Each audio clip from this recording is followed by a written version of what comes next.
let me show you how to make some of the most aggressive sounds. Here we have a sine wave, frequency shifted, and then distorted. But let me explain how this works. Let me just rearrange the screen here. Perfect, so we can see it all at once now. Let me deactivate things and turn them on, one by one. Starts off a simple sine wave, then frequency shifted, but not your normal frequency shift.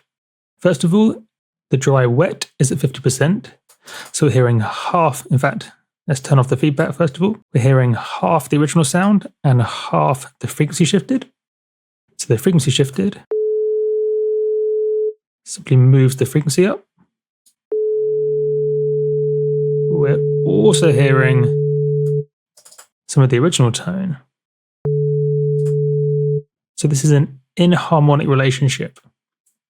This is not a multiple of this, as it's been frequency shifted, which is an inharmonic process. That's a key part of the aggression here, and why it sounds so unique. If I then turn up the feedback,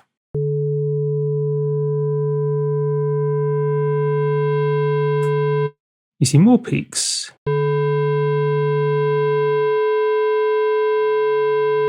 Again, as you can see, if I mix the dry wet, peaks unrelated to that first peak. So these are inharmonic peaks. Therefore, when you distort, they interlace around each other, creating the thickest type of sounds.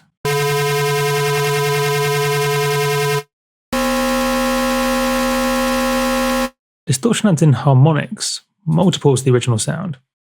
So without the frequency shift, so a sine wave initially, and distortion adds in multiples of this peak.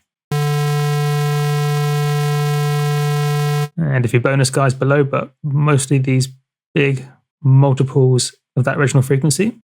But because we have an inharmonic input to the distortion,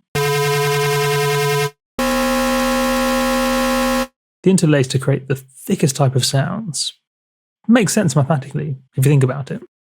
Start with the sine, then a frequency shift with a high feedback and a 50% dry wet.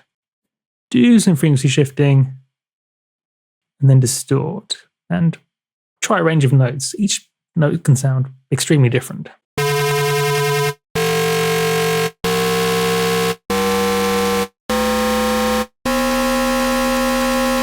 Some incredible, some quite average. So that's quite average to me.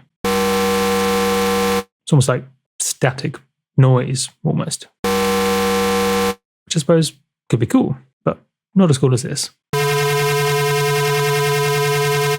Thanks for watching.